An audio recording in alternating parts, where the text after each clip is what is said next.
You're listening to HowStreet.com radio, available online at TalkDigitalNetwork.com.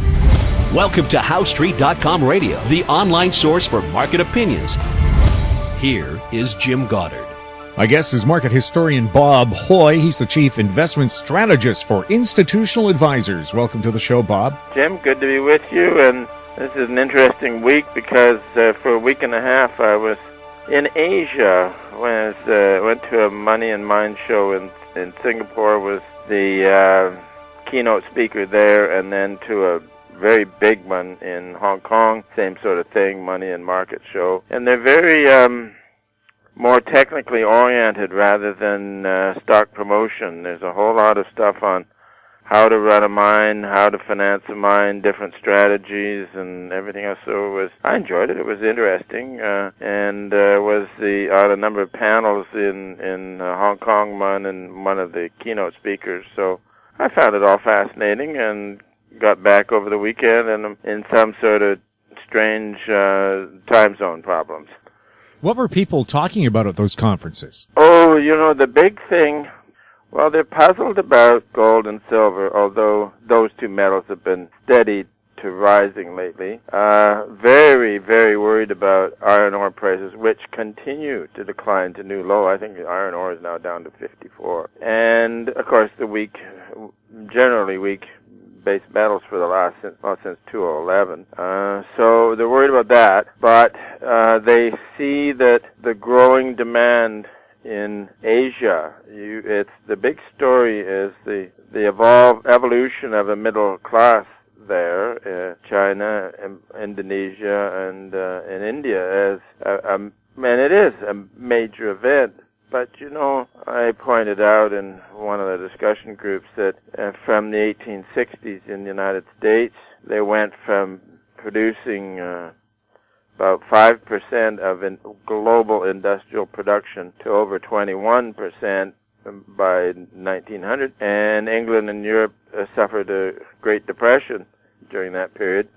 In the United States, the growth was sort of steady, but they still had wicked business cycles, and you had the long bear market for copper, for example, and the long bear market for mining stocks. So that was a classic depression. As a matter of fact, the first time the word was used in the literature that I ever saw was you had the bubble that blew out in 1873, and then the bear market and the contraction started. So by 1884, this was puzzling the economists in England, this weakness in England and Europe, so they called it the Great Depression. And then, of course, you had the Great Depression following the 1929 bubble. And in the crash, 2008, 2009, the senior people were worried about a Great Depression, but then they got rid of it and had a big boom instead. But we are in a post-bubble contraction. So what does one think about all of this evolution of a burgeoning middle class? Well, I think it'd be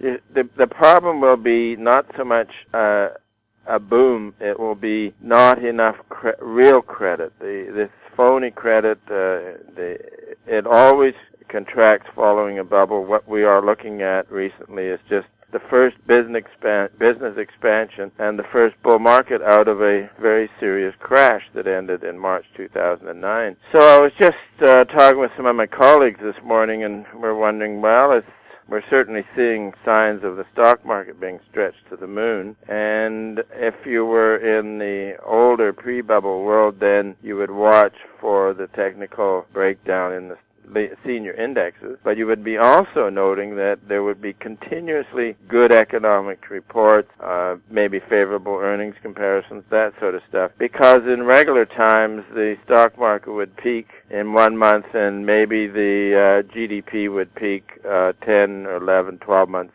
later. That was the case as it used to be. And then the stock market, when it started to recover, would lead the economy.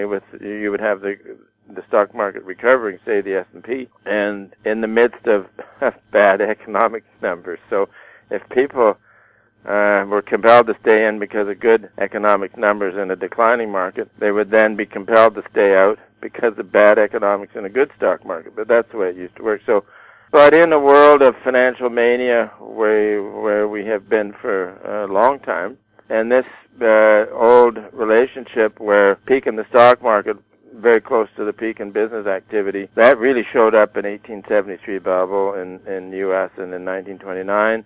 Also 2007, because the market high was in October, and they determined that the business contraction started that December. Then it worked at the bottom, because you had the bottom of the stock market in March 09, and the recession was determined to end in that June. So, but here we are. We're looking now. Buoyant stock markets, too recent. Maybe the last 5 or 6 weeks have been choppy, but we're also getting where into January, let's say, there were pretty positive economic numbers, which we really don't dwell on, and earnings statements, stuff like that. And then all of a sudden, a lot of these series have turned down. The guys at Zero Hedge Fund, every once in a while, they run a chart of the S&P, and with it, a chart with a down line. They call it macro. So I guess it's all the economic numbers are heading down. And then if you just take a look at S&P earnings, and they have sharply turned down. So this has the makings of the kind of end of speculation that we've seen in 1873, 1929, 2007. And here we are. The speculation has been reinforced by very aggressive central bank activity, buying bonds. There's been serious articles written by various central banks in actually going beyond buying bonds and buying the stock market, and so that's very positive. But I just thought of another one here, Jim. In the Japanese Tokyo bubble that blew out at the end of 1989, at that time there was a lot of speculation in commodities. Japanese traders were buying trophy hotels and buildings and even the Pebble Beach golf course. And at that time also, the Japanese planning authorities, which was MITI, was considered not just the greatest in the world at that time, but the greatest in history. So it was one of those moments when nothing could go wrong, and the stock market got stretched. Also, there was another comparison that could be made. Late in 1989, there were the four big brokers in Tokyo, Nomura, can't remember any of the others, but the legend was that they would get together once a week and figure out which sector whether they were going to ramp up the next week. And then right at the beginning of the year, they had forecast that the Tokyo market was going to continue all the way up for the following year, but that was the top, right at the turn of the year. And speculation became too much, and it cracked and failed. So here you have, in ordinary bull markets, you had the reason to stay in because the economy was going up while the stock market was going down. And here you have the reason to stay in is because the central bankers are going to continue to buy bonds, and beneath that, continue to support stocks on down days. So the general crowd and the general crowd of institutions will always find reasons to stay in when the speculation becomes excessive. But if this is going to be the start of a bear, and it looks pretty close, we just need to take out a few moving averages to really nail that one down. It is already accompanied by quickly declining earnings and softening economic numbers, that sort of thing. So this makes us very worrying that if you do not have the comfort of continuing good economic news in a bad market, that's bad enough. If you do not have that, and you've got them going down, economic numbers and earnings softening at the same time as the stock market's going down, well, then that's going to be quite worrisome. But let's say that we've got a few weeks to explore this idea, and you've got some moving averages and technical stuff that will tell us when it gets weaker. But one of the things we had is one of the really hot groups has been the Biotechs. And the IBB index got up there a couple of weeks ago and generated all our trifecta of sell signals because it had upside exhaustion on the weekly, the daily, and the monthly. So that's been a very key group, and it started to falter. We'll have more with Bob Hoye right after this. More and more people are looking to the Internet for intelligent, riveting, and thought-provoking interviews. To advertise on the Goddard Report and TalkDigitalNetwork.com, call 604-699-8600, 604-699-8600. Welcome back. We're speaking to market historian Bob Hoye. He's the chief investment strategist for Institutional Advisors. Bob, just going back to what we were talking about, is it possible we might see a bust in biotech this time around, just like we saw a bust in high tech in the early 2000s? Yeah, the piece I read mentioned that the biotechs in the 2000 bubble, which was a lot of was always referred to as the dot-com bubble. Well, I mean, they had most anything that they could speculate in on that one. But the biotechs were a minor player then. But the biotech industry has become very big. Now, also, there are articles that are not in the stock exchange, or stocks that are not in the stock exchange. Because in the Silicon Valley and places like that, there's been new software companies and a lot of stuff like that that has attracted huge amounts of money on private deals.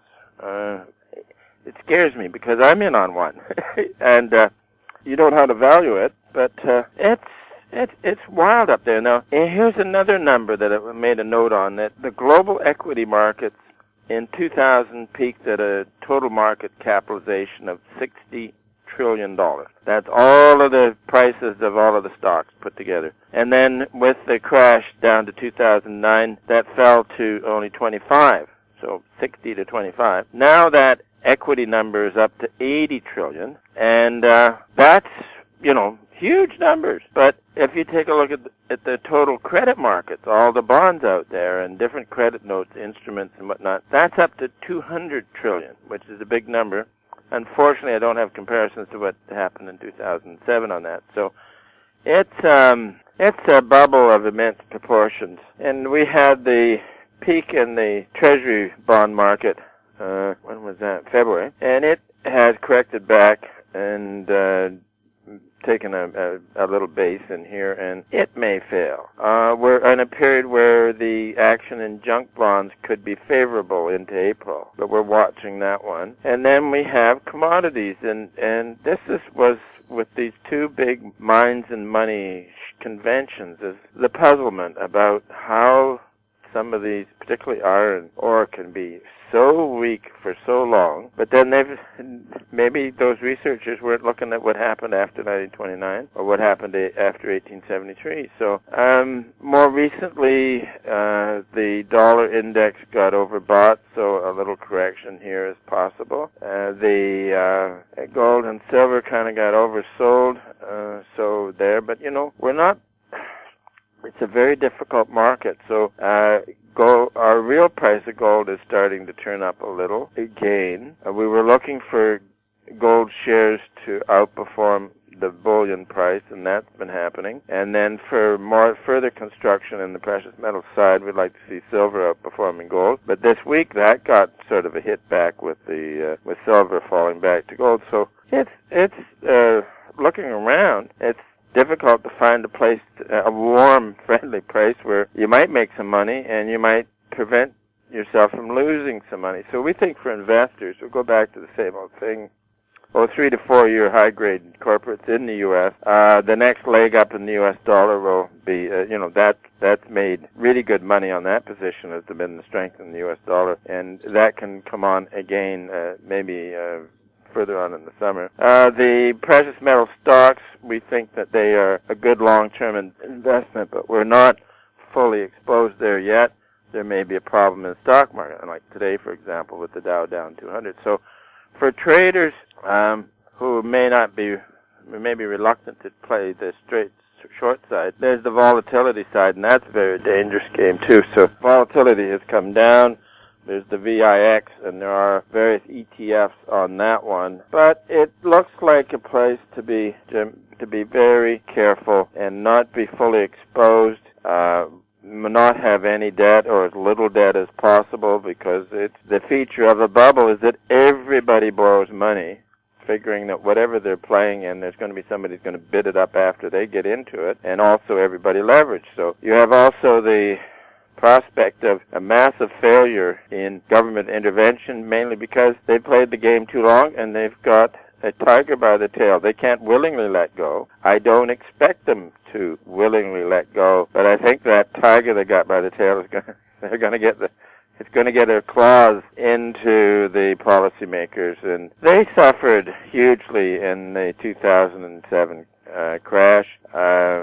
Then afterwards, they pat themselves on the back and say they prevented it from being worse, all that sort of stuff. But we're early stages on the next severe credit contraction, and certainly it looks like the best in the bull market for U.S. equities is in, and all we need is a little work in taking out some support technical stuff, and then we can then you can get further into making some decisions. Bob, thanks a lot for chatting with us. Always good to be with you, Jim, and I'm glad my voice hangs out in this one because, that jet lag is awful. It's that dry jet air. Yes. My guest has been market historian Bob Hoye. He's the chief investment strategist for Institutional Advisors. Their website, institutionaladvisors.com. You're listening to HowStreet.com radio. Find us on Twitter at Talk Digital Net. Check out our popular YouTube channel, Talk Digital Network. Comments about the show can be sent to info@HowStreet.com. I'm Jim Goddard. Comments made on HowStreet.com radio are an expression of opinion only and should not be construed in any matter whatsoever as recommendations to buy or sell any financial instrument at any time. Available online at TalkDigitalNetwork.com. HowStreet.com radio is a production of HowStreet Media Incorporated.